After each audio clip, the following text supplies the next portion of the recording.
As a boy mom, please train your child.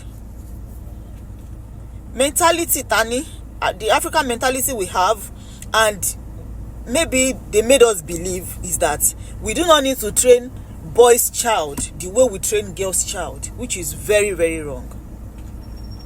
Ayé àwọn forefathers wa nìyẹn.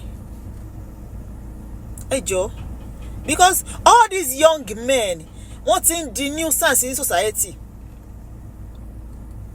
The same energy tẹ́ fi ń train ọmọbìnrin, ẹ jọ̀ọ́, ẹ put in the same energy láti train ọmọkùnrin yín náà. If not, they are going to make bad fathers, bad husbands. Because mentality jẹ́ ká, àbí society jẹ́ ká believe pé ọkùnrin yóò máa gbéyàwó sílé ni.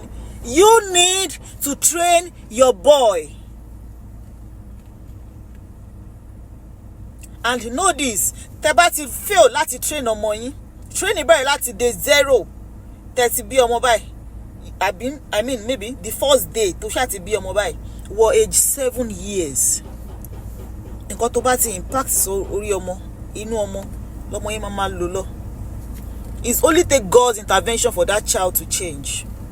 Bóyá o impact it positively or negatively, nǹkan tọ́mọ yín máa gbé wọ society nìyẹn. So please, ẹ train ọmọ yín dáadáa, most especially ẹ̀yin tẹ́ ń bí ọmọkùnrin, tẹ́ believe pé ọmọkùnrin ò need the training. No, they need training.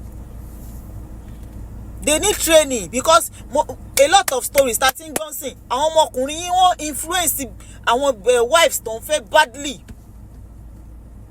Ẹ jọ̀ọ́, the same energy you are putting in training a girl's child, a boy's child also need the same energy.